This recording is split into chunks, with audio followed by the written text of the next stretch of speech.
My friend disappeared on a trip to Tibet. A long time later, I found a drum with a tattoo on it, the same one she had on her back. I struck the human skin drum. The sound was a dull thud. Just then, my friend burst in from outside. Run. My friend Jake was in love. He and his girlfriend Laura were planning a trip to Tibet and invited me to come along. I didn't want to be a third wheel, but Jake's mom was paying me. Chloe, I know my son, she'd said. And this Laura girl? She's absolutely not his type. It's like he's under some kind of spell. Can you go with them and protect him? I'll cover everything, food, hotels, the works. And I'll give you $1 million. I glanced over at Jake, who was on the phone, laughing and practically tying himself in knots. His features were clear, his energy felt fine. There wasn't a single sign of him being possessed. It was just a classic case of goofy young love. Too bad for Laura though. With a mother-in-law from a family like that, she was in for a rough ride. I sighed and took the bank card. Hey, it's not about the money, I said. We're classmates. Protecting Jake is just what friends do. My name is Chloe, and I'm a freshman at South River University. I'm also the last living heir to the tradition of the geomancers. In ancient times, a geomancer was also known as a feng shui master. There's an old saying, the greatest geomancers read the stars, the good ones find the water's source, and the mediocre ones are a dime a dozen. Most of the practitioners you find these days are just your average feng shui masters. The ones who could truly master the art of stargazing and reading energy once served in the imperial court, working exclusively for the emperor. My ancestors, the Qiaos, were the directors of that bureau and the hereditary leaders of the Feng clan. I flew to Tibet with Jake, and Laura was already waiting for us at the airport.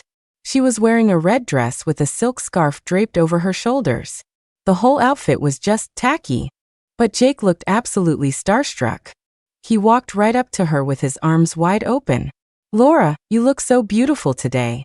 Laura smiled and took his arm, but when she turned and saw me, her expression froze. Chloe, what are you doing here? She pinched Jake's arm, forcing a playful tone. Did you really think we needed a third wheel on this trip?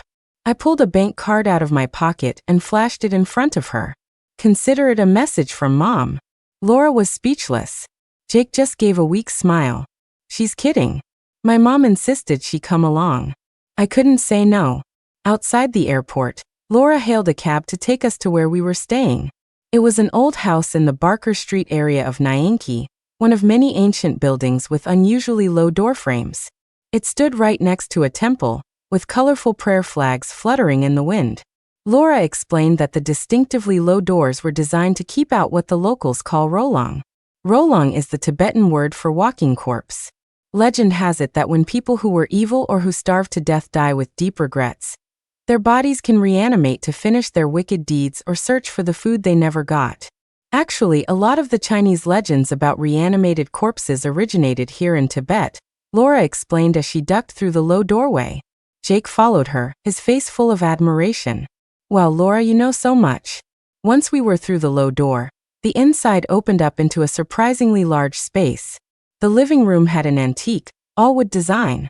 The walls were covered in vibrant murals, and a drum stood in one corner. What surprised me was the llama sitting cross-legged on a low sofa nearby. He had a round head and large ears, and was dressed in red llama robes, meditating with his eyes closed. Master Danjia, my friends are here. Laura bowed respectfully. The Lama Danjia slowly opened his eyes, his gaze fixed intently on Jake. After a long moment, he gave a faint hum and beckoned for Jake to come closer. Laura led Jake over to sit next to the Lama. Master Danjia reached out and felt Jake's head, then squeezed his arm. A look of satisfaction crossed his face. Not bad. After his inspection, Danjia closed his eyes again. I shot them a bewildered look. Laura explained that this was just Danjia's way of welcoming Jake. After that, Danjia remained silent, sitting on the sofa as if in a deep trance. Laura took us upstairs to drop off our luggage, which led to an awkward discovery. There were only 2 rooms. One for her and Jake and one for me. While she was putting her suitcase away, I pulled Jake aside for a quiet word. Your mom told me to protect you. Does that include protecting your virginity? Jake's face instantly turned bright red. Chloe, what are you talking about? This is our first trip together. I wouldn't, you know. I nodded, getting the picture. All right then. If she tries to force herself on you tonight, just scream. I dropped my suitcase and stretched, wandering out onto the balcony. Jake followed me, indignant.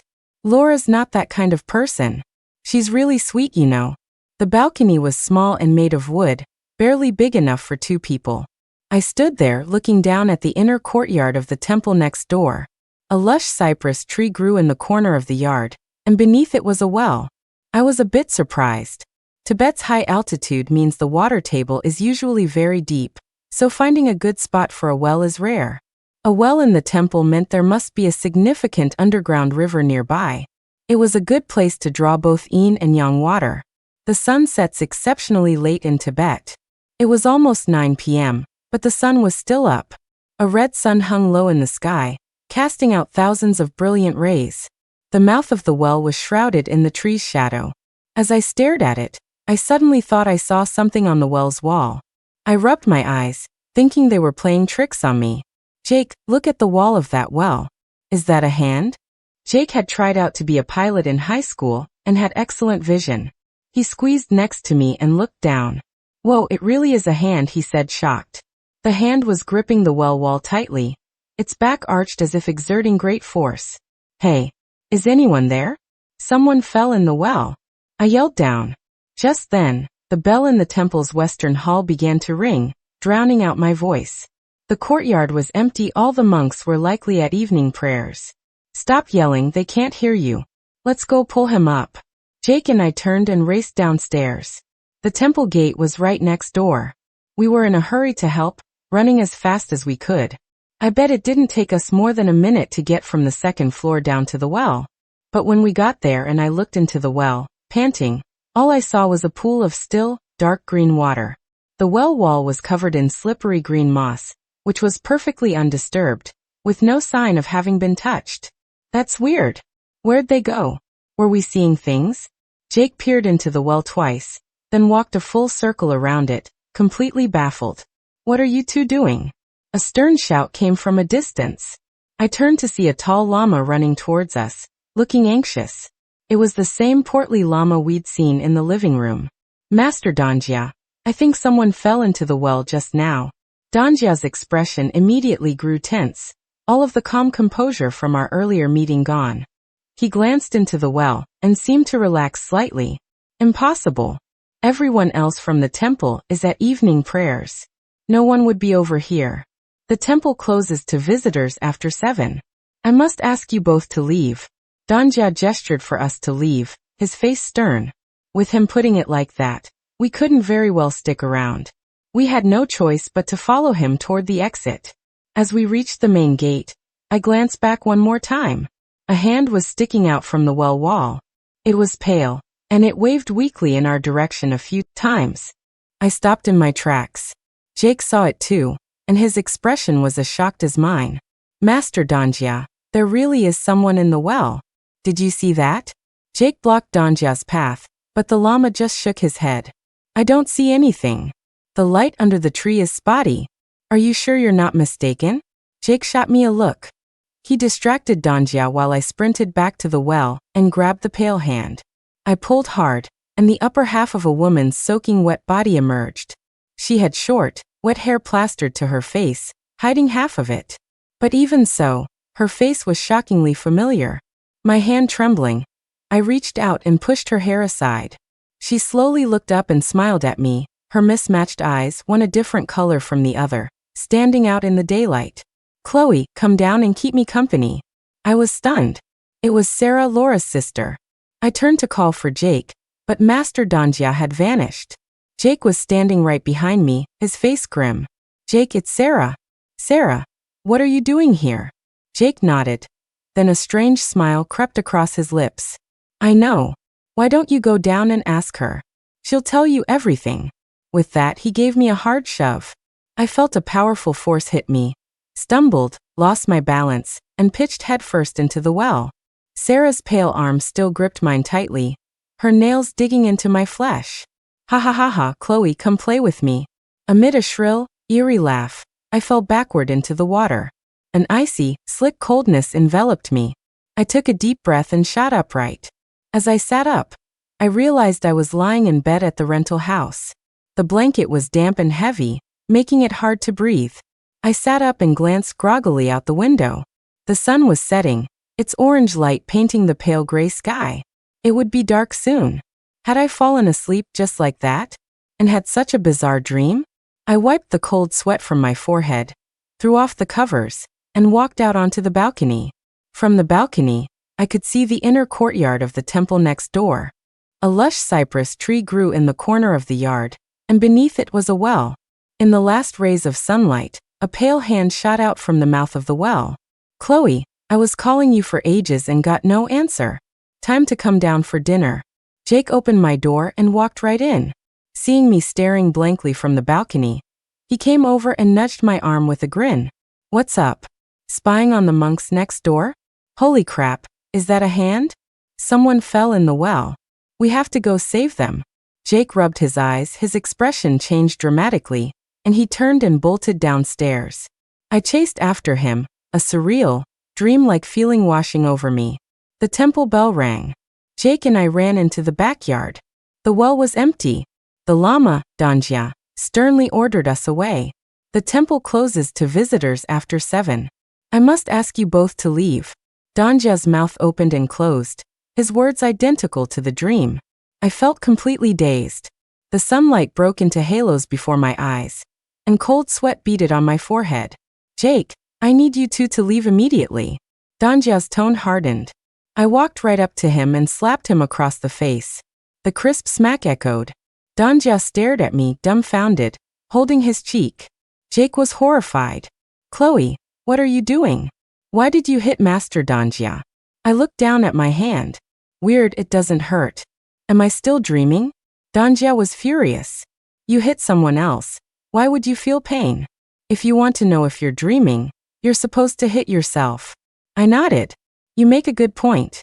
But I don't want to hit myself. And since every action has an equal and opposite reaction, hitting you is basically the same thing." With that, I punched him hard in the stomach. I put so much force into it that my fist sank right into his belly.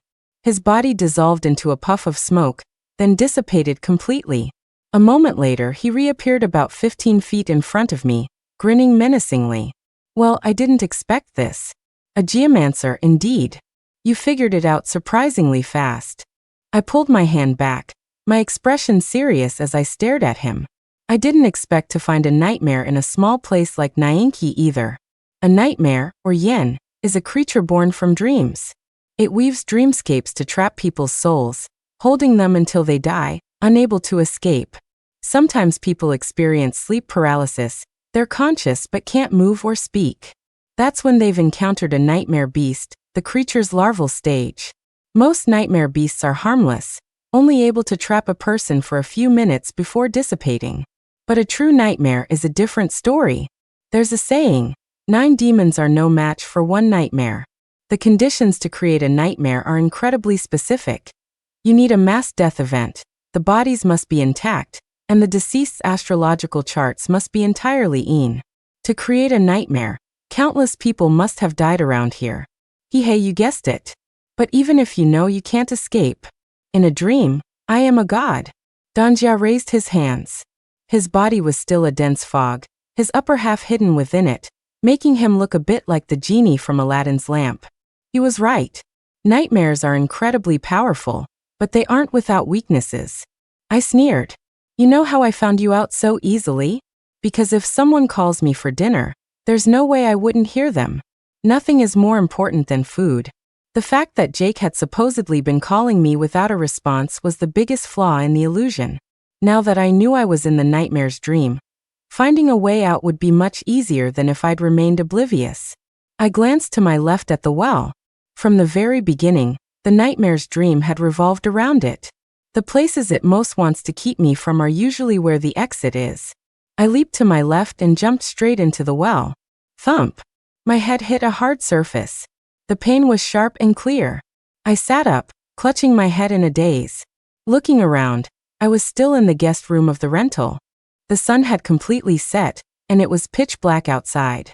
I reached out and switched on the table lamp, its warm orange glow chasing away the darkness. I was confused. A nightmare, and that was it? I got out of bed and pushed open the door, only for my skin to crawl. The rental wasn't large. Upstairs, a single hallway connected the two rooms on either side. But now, that hallway stretched infinitely in both directions, lined with a dense, endless row of doors. The rooms had no doors, just dark, gaping holes. Paired with the sickly white light from the ceiling, it was enough to give anyone goosebumps. I felt a wave of exhaustion. This dream was like a Russian nesting doll, one layer inside another. Not even Inception was this crazy. I walked to the first room on my left.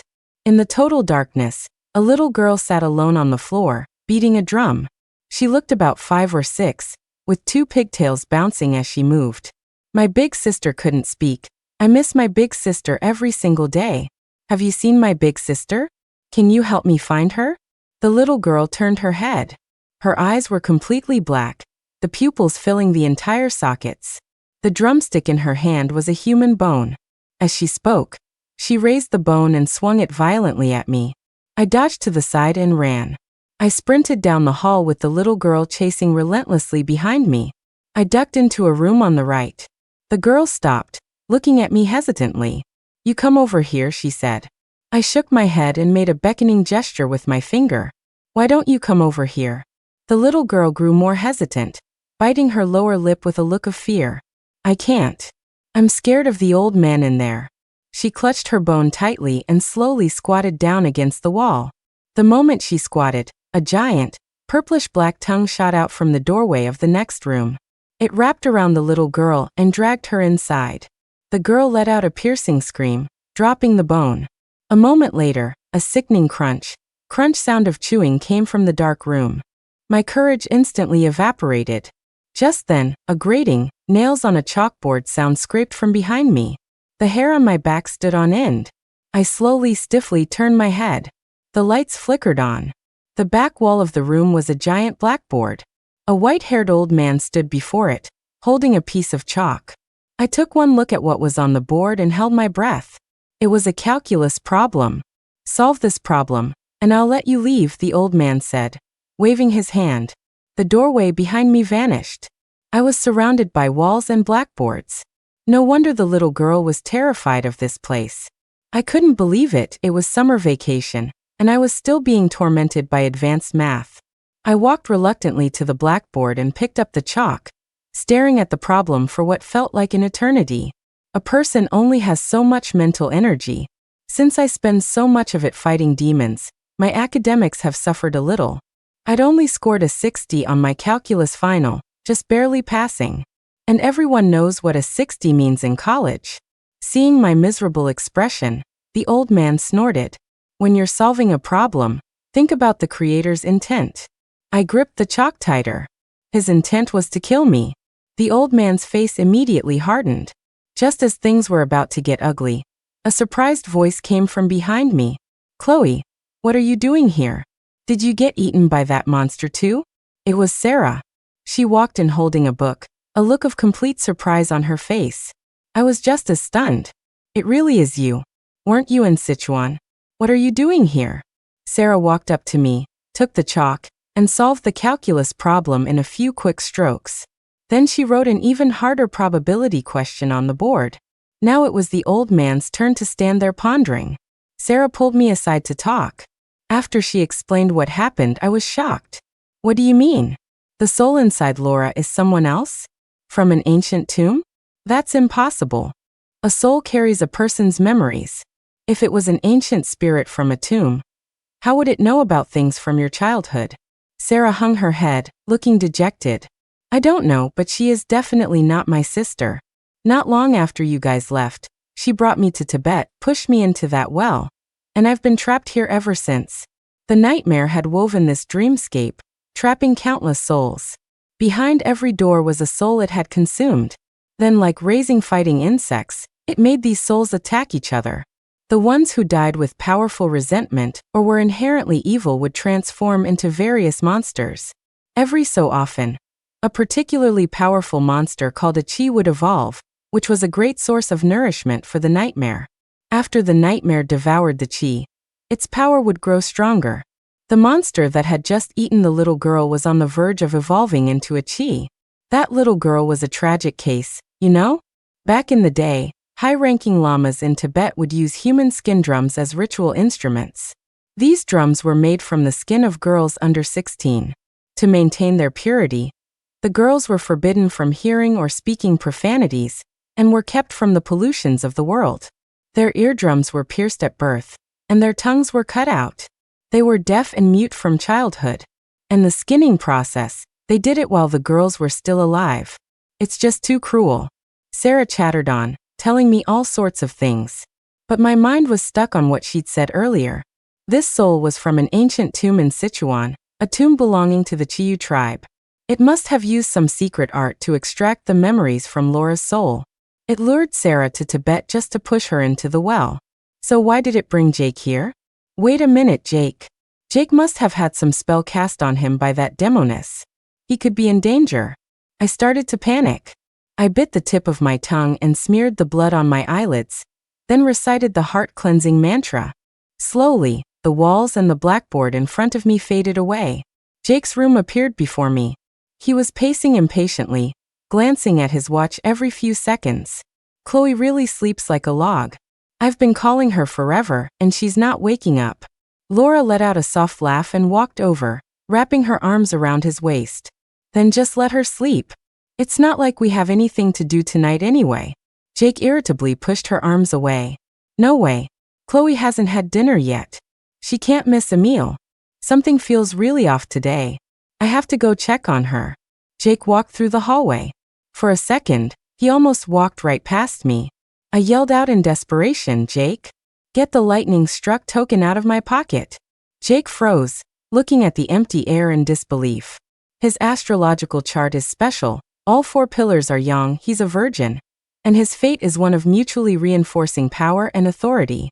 He has an innate righteousness that makes him very difficult for evil spirits to influence, which is why I never considered him being possessed in the first place.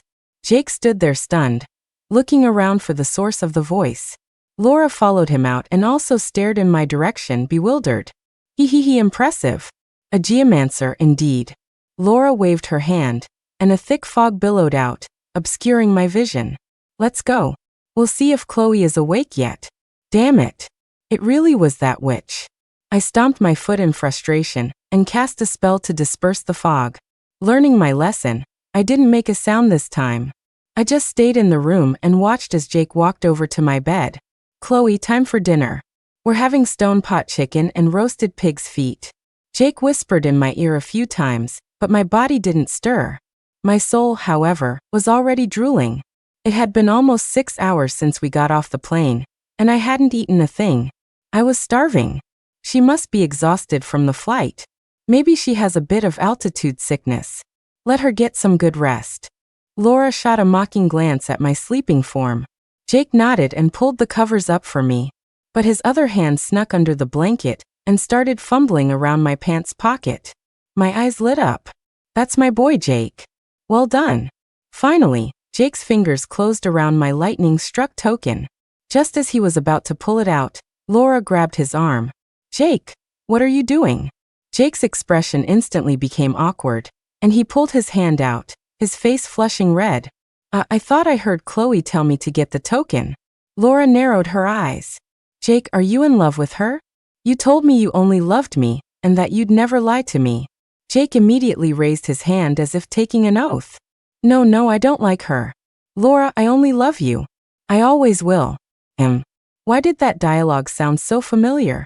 I paused for a second, and then it hit me. No wonder I couldn't find any trace of dark magic on Jake. He hadn't been cursed, he'd been poisoned with a love goo. A person poisoned with a love goo will fall hopelessly in love with the caster, and obey their every command. The goo magic of the Miao people was passed down from the Chiyu tribe. Jake must have been poisoned by that demoness back in Xinjiang. Laura and she were both followers of Chiyu. They must have some secret way of communicating. Well, let's go eat first. After dinner, you can walk with me to the temple. Laura took Jake's hand. Jake obediently placed the token on the nightstand. Laura glanced at it with a hint of fear. I don't like this thing, Jake. Can you throw it in the toilet for me? Jake shook his head. Chloe will be mad. This is her prized possession. Let's just leave it here. Laura gave Jake a long, hard look. Didn't you say you'd always do what I say? Jake froze. After a moment, he nodded mechanically. Right. I'll obey. I was furious. Obey your mother. By the 5 thunders. A bolt of lightning shot out of the token and struck me on the head. Crap. The token misfired. Chloe, are you okay? Jake rushed to the bedside. I clutched my head, my eyelids feeling heavy as I forced them open. My soul had been pulled into the nightmare's dreamscape. The nightmare was so powerful that the lightning bolt had only managed to briefly tear open a passage. And that bolt hitting my head was going to cause me physical damage for at least a year. Damn it, there was no way I was passing my finals next semester. I shoved Jake away, grabbed my backpack from the corner, and stumbled downstairs. The nightmare's power has a limited range. Since it was born from that well, it couldn't leave the immediate area. If I could just get far enough away, it wouldn't be able to do anything to me. Laura obviously realized this too. She chased after me furious. Jake, stop her. Chloe, where are you going? Jake followed behind me anxiously. I took the stairs 3 at a time and bolted out of the house. But it wasn't long before I started to falter. Have you ever tried running in Tibet? A few dozen steps and you feel like you've just finished an 800-meter race. Your lungs feel like they're about to burst, and your vision keeps going black. The air outside was cool and refreshing. A light breeze blew as I tried to keep my head clear, moving in slow motion away from the house. Jake was in even worse shape. His lung capacity was greater than mine, making him more susceptible to altitude sickness. After just a few steps, he was bent over with his hands on his knees, gasping for air. Chloe, wait for me. Jake staggered along, moving as slowly as an old man. I was staggering too, glancing back every so often. Laura wasn't following. It looked like she'd gone next door to get backup. Once those llamas arrived, Jake and I would have no chance of escaping. Sure enough, speak of the devil, the lights at the temple gate flickered on in the distance, and a group of red-robed llamas emerged. I felt a surge of panic. At that critical moment, a vehicle passed by, its blinding headlights nearly blinding me. I ran into the middle of the road, holding up a wad of cash. Taxi! Screech. The vehicle screeched to a halt. I got a good look and saw it was a small 3-wheeled cart. A goat was standing in the back. A weather-beaten man looked at us, stunned. What are you two doing? I shoved the wad of cash into his hands and dragged Jake into the back of the cart. Go fast. My mom's trying to sell me off to some old guy. The man was instantly filled with righteous indignation and stomped on the gas. Damn it all. What century is this? People are still doing arranged marriages. Put put put put put. The 3-wheeler chugged across the open plateau, its engine roaring. Jake and I huddled together, hugging our knees, staring at the goat. Chloe, I have to go back. Laura is waiting for me. I shot him a dark look. Go back for what? Are you in a hurry to die? I opened my backpack. Goo is a special kind of witchcraft. The worm enters the body and hides in the heart or brain, leaving no external trace of any dark energy. There are plenty of remedies for goo poison listed in the Compendium of Materia Medica, but the herbs are hard to find. I also know a Miao shamaness named Hua Yuling who can break most goo curses, but she was too far away to be of any help now. After thinking for a moment, I had no choice but to pull out my lightning-struck token. Well, I'm not the only one failing next semester. A bolt of lightning shot out. Jake howled and clutched his head. Are you clear-headed now? Still want to go back to your Laura? Silence. Jake was motionless, still holding his head. Oh no, was the bolt too strong? Did I fry his brain? I frantically tried to pull his hands away, but he took the chance to grab my hand. Chloe, I don't like Laura. I like. Hey kids, we're at my village. The man parked the cart. Before us was an ancient village, its houses mostly built from stone. He parked the 3-wheeler in front of a temple, pulled one bill from the wad of cash I'd given him, and awkwardly tried to hand the rest back. Sorry, my house is small. No room for guests. This is a temple. Lots of tourists come here. They have guest rooms next door. Travelers usually stay there. The man drove off on his three-wheeler, putt-putt putting away. Jake and I walked up the steps and into the temple. The mountain village was exceptionally quiet at night. The moon seemed incredibly close. Tree shadows danced on the ground, and the occasional crow of a rooster or bark of a dog broke the silence. I walked with my head down, my mind consumed with thoughts of Laura. Why did she go to such lengths to bring Jake to Tibet? What was her connection to the demonists in Xinjiang? Ever since Sichuan, it felt like everything was connected to Chiyu. For once, Jake was quiet too. We knocked on the main gate, explained our situation to the temple staff, and a lama led us to a room nearby. The guest room was on the second floor. I put my backpack down and walked to the window to look down. You've got to be kidding me. A small car had pulled up outside the temple gate. The doors opened, and out stepped Laura and 3 lamas. Perhaps sensing my gaze, Laura looked up. I immediately ducked down, pulling Jake with me. He crouched beside me, confused. Laura's here, I whispered. Damn it. Jake cursed under his breath. What do we do now? I quickly scanned the room. There was a wooden bed and a cabinet in the corner. It wasn't a big space. I opened the door, ran across the hall to the opposite room. Its window faced west, looking out onto a dense forest. I opened the window, took off my shoes, and made a few footprints on the windowsill. Then I grabbed a random object and tossed it out. Clang. The sound was sharp in the dead of night. After setting the scene, I ran back to our room and pulled Jake under the bed with me. Sure enough, a moment later, a series of hurried footsteps echoed up the stairs. They ran. After them, 2 people ran down the stairs and out of the building. Laura switched on the light in the hallway, checked the room across the hall, and then came into ours. I can't believe she even broke through the nightmare's dreamscape. An old man's voice spoke up. Laura snorted. That was hardly a nightmare. It was just a slightly more advanced nightmare beast, a far cry from the real thing. I told you, you need the lives of at least 100,000 people to raise a true nightmare. What kind of garbage have you been throwing into that well to placate me? Times have changed. A single human life is a big deal now, not to mention finding people with charts is difficult, the old man grumbled, sitting down on a nearby sofa. The 2 of them chatted intermittently. The more I listened, the more horrified I became. This soul-possessing Laura was a subordinate of someone named Hung Nu. Hung Nu was Chiyu's high priestess, and she had come to Tibet seeking a way to resurrect him. She had once come very close to succeeding, but then the Tang imperial court arranged a marriage alliance with the Tibetan Empire, and Princess Wencheng arrived in Tibet. What no one knew was that Princess Wencheng was also a geomancer. She established 12 temples in Tibet.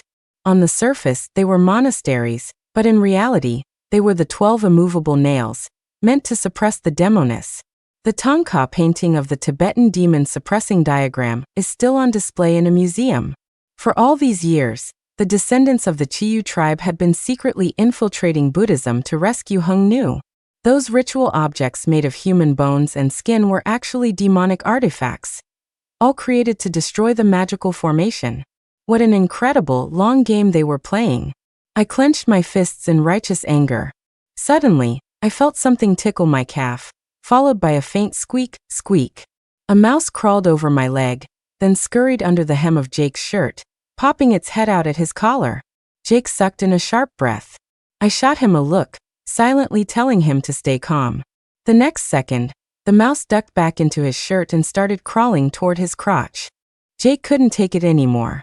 Oh crap! He yelled, scrambling out from under the bed. I crawled out after him, furious. You useless idiot.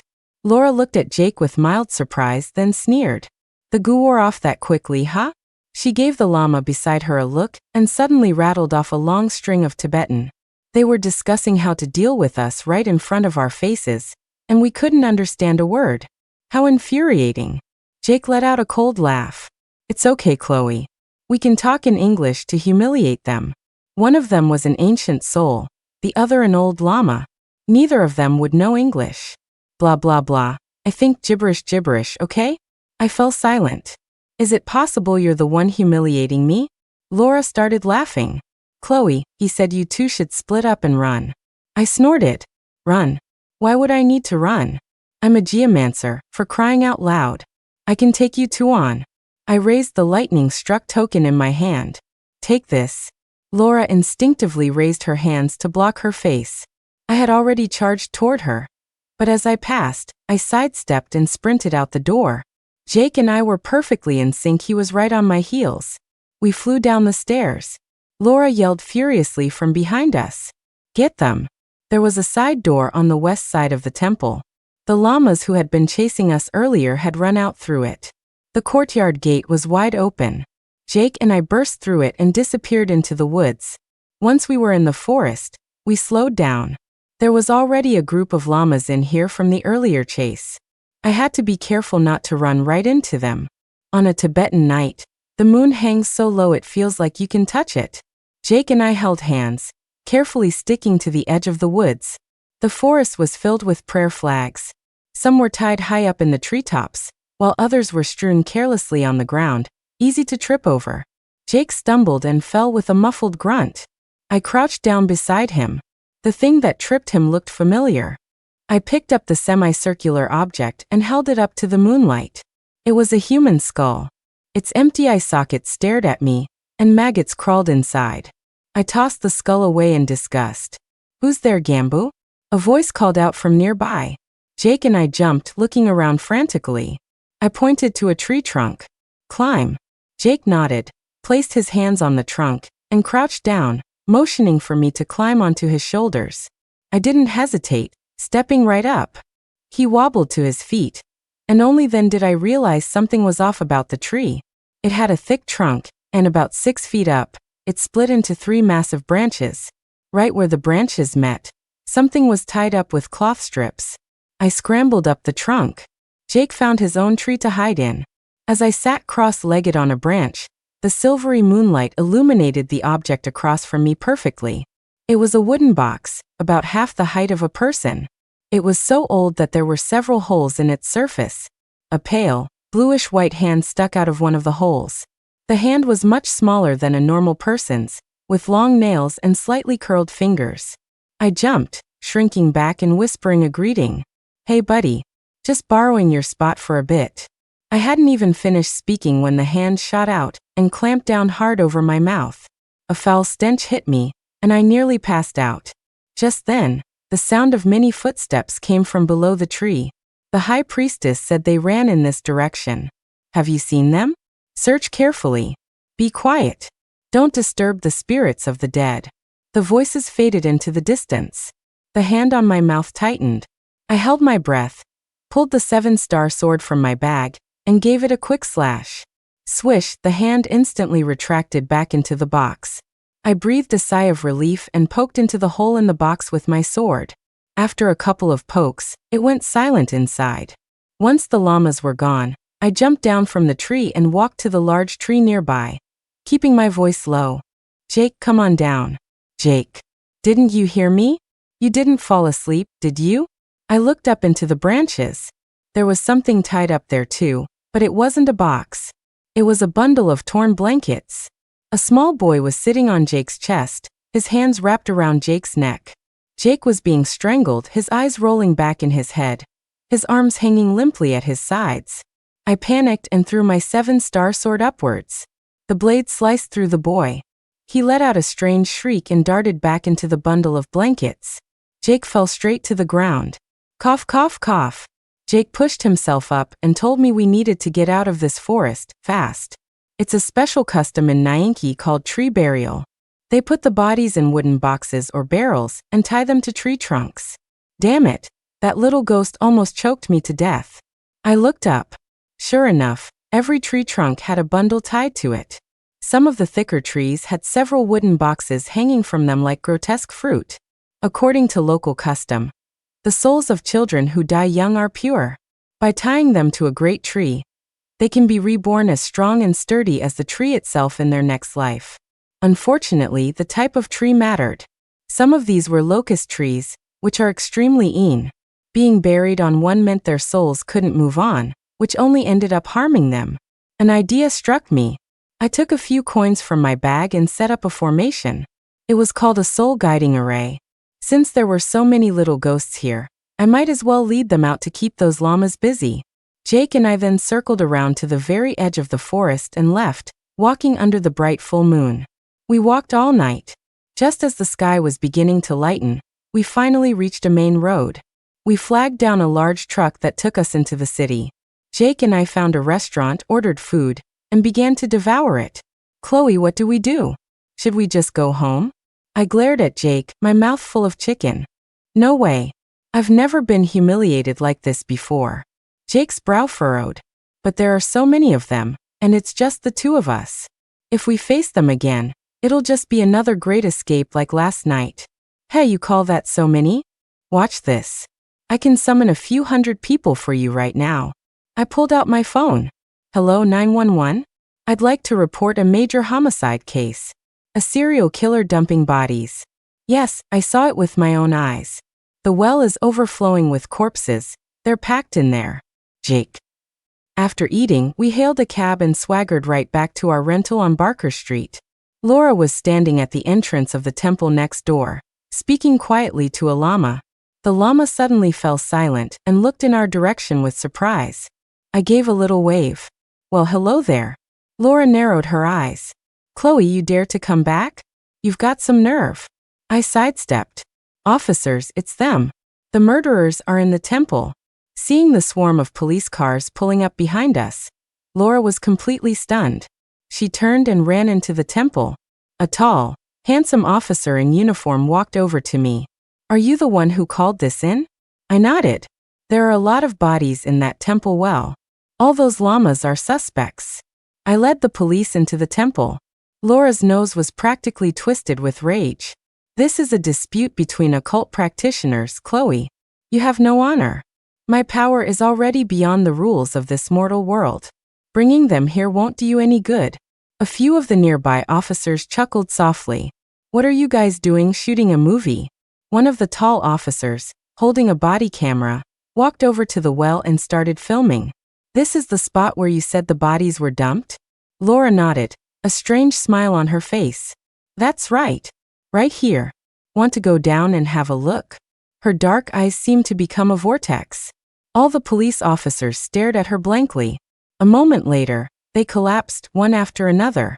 A short while later, the officers got back up, shaking their heads and looking at me with annoyance. Pull a stunt like this again, and we'll arrest you. Filing a false police report is illegal. The police turned to leave.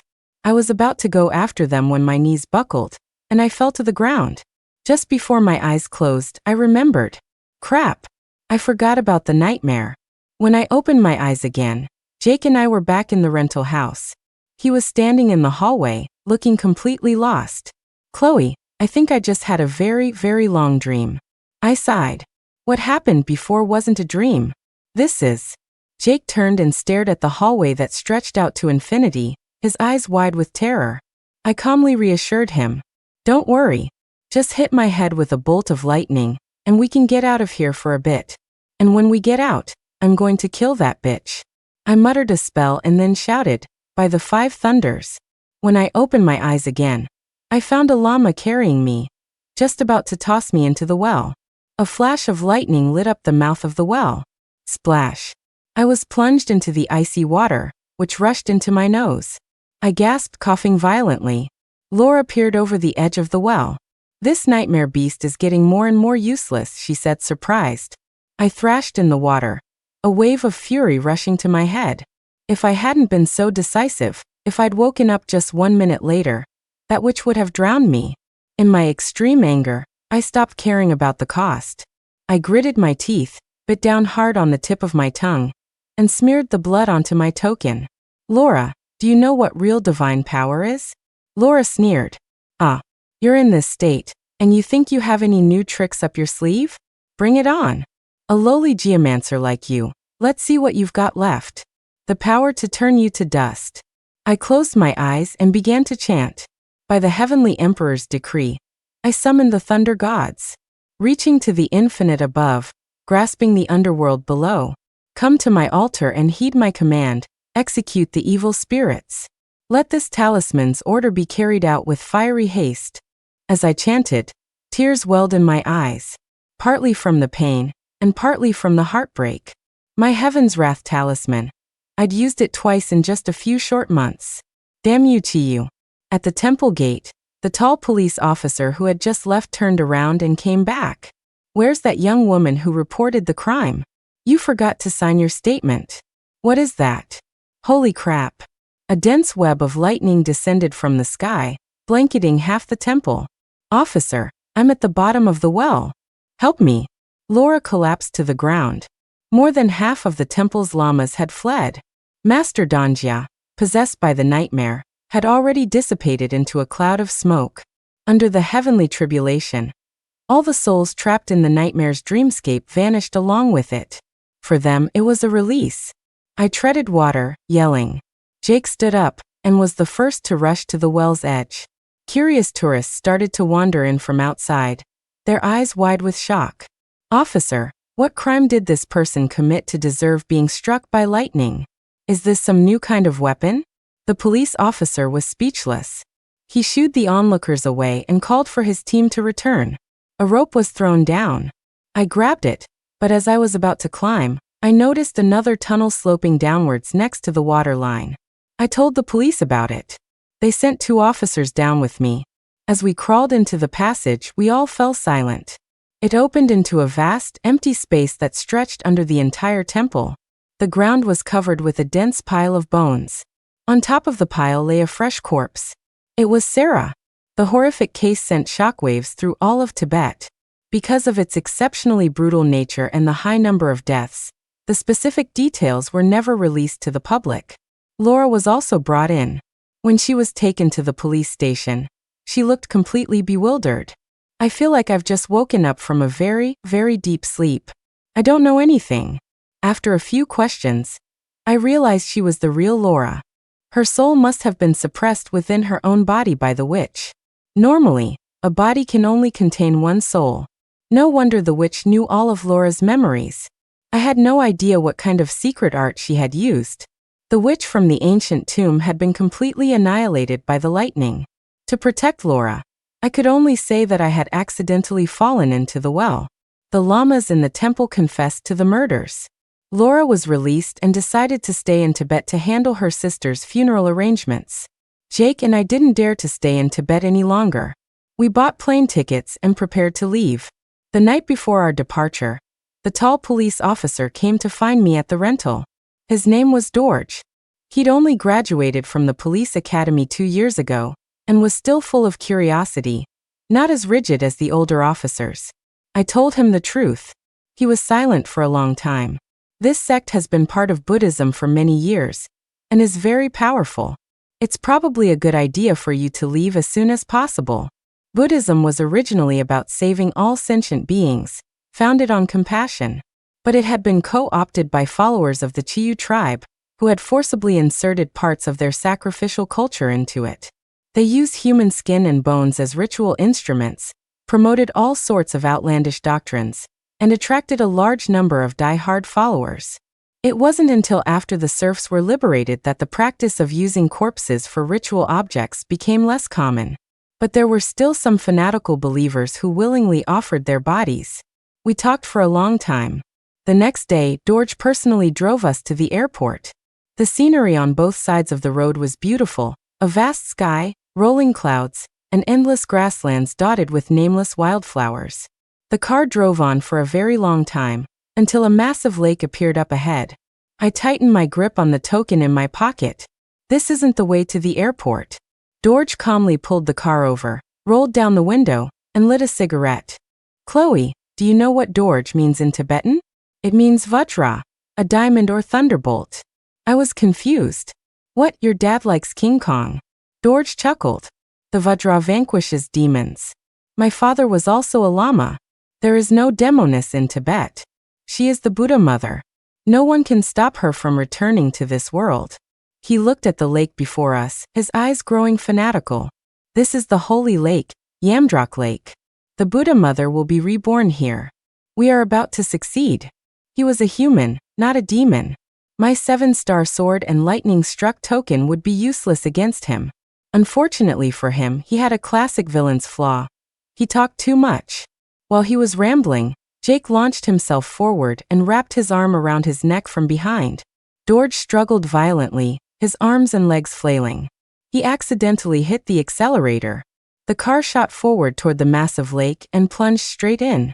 The road was at least 30 feet above the lake's surface. The car, with the three of us inside, crashed into the water. Whether we survived was purely a matter of luck. Fortunately, Jake and I are both tough. We struggled with all our might and finally made it to shore. I lay there on the grass, soaking wet, staring up at the brilliant blue sky, utterly exhausted. That diagram from the depths of the Xinjiang desert, I still couldn't remember what it was. I had a feeling that Chiyo's high priestess was orchestrating a massive conspiracy, and I was caught in its whirlpool. It felt like destiny, something I couldn't escape. End of story. Epilogue. The final exam results were posted. Unsurprisingly, both Jake and I failed. We stood dejectedly in our professor's office, begging him for mercy and some review materials for the makeup exam. Professor Lee snorted. "I'm not surprised about you, Chloe. But Jake, you shouldn't have. You were on the scholarship list last semester."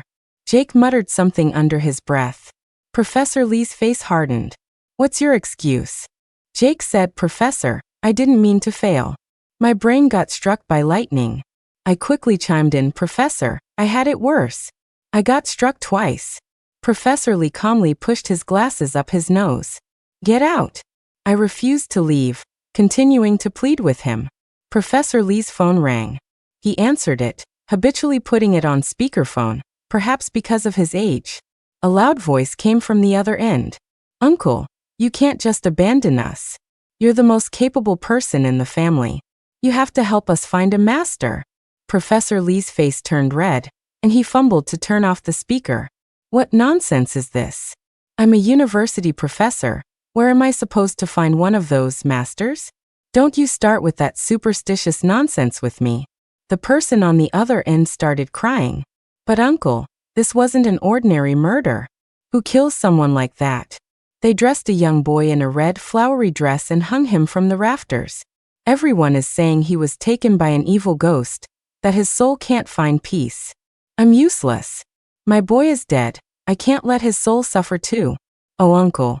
Professor Lee awkwardly hung up the phone and looked at Jake and me with a serious expression. "All right, this has nothing to do with you. You can go now." I shook my head. "Professor, leave this to me." And